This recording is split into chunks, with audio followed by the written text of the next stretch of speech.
채권이라는 말은 많이 들어봤는데 왜 채권에 투자를 하는 걸까요? 저도 예적금이나 주식 말고 채권도 해보고 싶었는데 잘 모르다 보니 선뜻 투자하기에 어려움이 있었어요. 오늘 영상에서는 채권이 어떻게 원금을 보장하는지, 수익률은 어떤지부터 어떻게 투자하면 되는지 그 방법까지 모두 정리해 보겠습니다. 먼저 채권이 뭔지부터 알아야겠죠? 채권이란 내가 어딘가에 돈을 빌려줬을 때 그 돈을 빌려줬다는 증거이기도 하고요. 그 돈을 빌려줌으로써 언제 얼만큼의 이자를 받을 것인지, 그리고 그 빌려준 원금을 언제 돌려받을 수 있는지에 대한 권리를 의미합니다. 쉽게 생각하면 일종의 차용증이라고도 볼 수 있을 것 같은데요.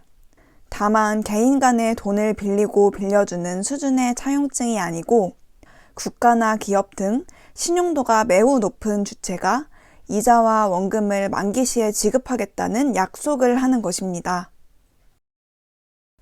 이어서 채권의 원금 보장에 대해 알아보겠습니다. 앞서 말씀드린 대로 채권이라는 약속에는 만기 시에 원금을 돌려주겠다는 내용이 포함되어 있기 때문에 안전한 것인데요. 그럼 원금이 손실될 가능성은 전혀 없는 것일까요? 이거에 대한 답을 하기 위해서는 채권의 종류별로 어떤 특징을 가지고 있는지를 알아봐야 합니다. 채권은 크게 4가지로 구분할 수 있는데요. 먼저 국가에서 발행하는 국채입니다. 국가가 파산하지 않는 이상 이자와 원금이 100% 보장되기 때문에 아주 안전합니다. 다음으로 서울, 경기 등의 지방자치단체에서 발행하는 지방채입니다. 국채와 마찬가지로 아주 안전합니다. 그리고 한국철도공사, 한국도로공사와 같은 공기업에서 발행하는 것은 특수채입니다. 만약 공기업이 채권을 갚지 못할 정도의 상황이라면 그때는 국가도 위험한 상황일 것이기 때문에 앞선 국채, 지방채와 마찬가지로 안전합니다. 마지막으로 삼성전자, LG, SK와 같은 주식회사에서 발행하는 것은 회사채인데요.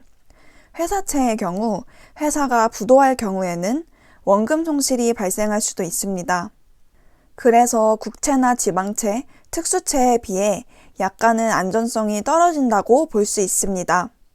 하지만 대부분의 채권은 공신력 있는 단체가 하는 약속이기 때문에 안전하게 원금을 보장해 줍니다.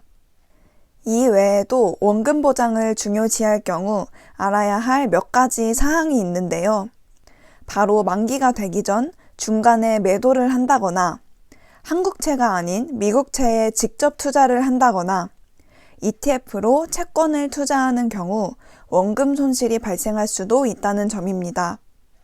먼저 만기가 되기 전 중간에 매도를 하게 되는 경우를 살펴보겠습니다. 우선 채권은 만기 전에 언제든지 매도가 가능하고요. 다만 중간에 채권 가격이 계속해서 조금씩 움직이기 때문에 특정 시점에 매도할 때에는 손실을 볼 수도 있습니다. 다음으로 ETF로 채권에 투자한 경우에도 만기 시점이 따로 없기 때문에 매도를 언제 하느냐에 따라 원금 손실이 발생할 수 있습니다. 마지막으로 한국채가 아닌 미국채에 직접 투자를 할 경우에는 달러로 사다 보니 매도나 만기 시점의 환율에 따라 손실을 볼 수도 있습니다. 그럼 원금 보장에 대해 예적금과 비교해 봤을 때는 어떨까요? 물론 은행이 망하는 일은 잘 없겠지만 만약 그렇게 된다면 예적금은 은행당 5천만 원까지 예금자 보호가 됩니다. 그치만 국채, 지방채는 원금 전액을 국가에서 보장해 주다 보니 장점이 될 수 있겠죠? 다음으로 채권의 수익률에 대해 알아보겠습니다. 기본적으로는 예적금보다는 채권의 수익률이 더 높은 경우가 많은데요. 그 중에서도 구글에 등급별 금리 스프레드를 검색해 보시면 일자별로 표를 보실 수가 있습니다. 대체적으로 만기가 길거나 신용등급이 낮은 채권일수록 금리가 높은 것을 보실 수가 있습니다. 그렇다면 수익률을 높이기 위해 신용등급이 낮은 회사채에 투자를 하는 것이 좋을까요? 저는 추천드리지 않습니다. 저희가 채권에 투자를 한 이유는 채권이 안전자산이기 때문인데요. 평가 등급이 낮은 회사의 경우 경제가 어려워지면 회사도 같이 어려워질 수 있기 때문에 드물게 원금이 보장되지 않을 수도 있고, 그렇게 되면 근본적으로 채권에 투자한 이유와 맞지 않는다고 생각했기 때문입니다. 그렇기 때문에 저는 이왕 채권에 투자를 한다면 회사채보다는 국채에 투자하는 것이 좋다고 생각합니다. 주식이랑 비교했을 때의 수익률은 어떨까요? 미국 산타클라라 대학 경영대학원 교수인 에드워드 맥커리의 분석 결과 미국의 경우 장기적으로 채권 수익률과 주식 수익률이 거의 동일하거나 주식 수익률이 좀 더 높은 것으로 밝혀졌다고 합니다. 보통은 채권보다는 주식이 무조건 훨씬 수익률이 높을 것으로 알고 있는데 저도 조금 의외였습니다. 그런데 한국의 경우 장기적인 채권 투자 수익률이 주식 투자 수익률보다 훨씬 높습니다. 그렇다면 세금은 어떨까요? 채권은 ETF가 아니고 직접 투자의 경우 매매 가격 차이에서 발생하는 이익에 대해서 과세를 하지 않습니다. 즉, 양도소득세에 대해 비과세입니다. 다만 이자에 대해서는 세금을 내는데요. 이 부분은 예적금 이자에서 발생하는 이자소득세와 동일하게 15.4%를 내게 됩니다. 또 채권의 이자는 예적금처럼 만기 시에 지급되는 것이 아니고 대부분 3개월마다 지급됩니다.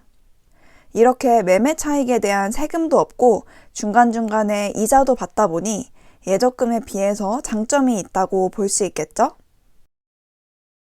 이제 채권이 뭔지, 채권이 어떻게 원금을 보장해 주는지, 수익률은 어떤지에 대해서 전반적으로 살펴본 것 같아요. 채권에 투자해보고 싶으신 분들이 생기셨을 것 같은데요. 그럼 이 채권은 언제 투자하면 좋을까요? 보통은 주식이 내려가면 채권이 오르고 주식이 올라가면 채권이 떨어진다고 알려져 있는데요. 그 이유는 절대적인 원인이 있는 건 아니고요. 사실 수요와 공급에 의한 것입니다. 주식과 같은 위험자산의 가격이 떨어지면 많은 사람들이 안전자산인 채권에 투자하려는 수요가 커지고 그래서 채권 가격이 오르게 되는 것입니다.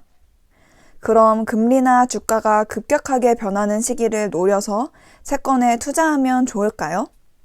저는 그보다는 채권이 안전자산인 만큼 투자하려는 시기에 채권 가격을 바탕으로 상한일까지 확정 수익이 얼마나 되는지를 보고 투자 여부를 결정해야 한다고 생각합니다. 오늘은 이렇게 예적금보다 수익률이 높고 주식보다 안전한 채권에 대해 알아봤는데요. 채권에 대해 잘 모르셨던 분들께 도움이 되면 좋겠습니다. 특히 오늘 채권에 대한 정보 외에 채권에 대한 저의 솔직한 의견도 모두 말씀을 드렸는데요. 아시다시피 투자는 항상 신중해야 하고 또 내 의견이 스스로 정리된 상태에서 투자를 해야 처음에 목표했던 대로 투자를 이어나갈 수가 있습니다. 그렇기 때문에 스스로의 의견이 충분히 세워지시고 나서 투자를 시도하시면 좋겠습니다. 그럼 저는 여러분들의 재테크 도우미로서 다음번에는 더 좋은 영상을 준비해 보겠습니다. 구독과 좋아요 부탁드려요. 안녕.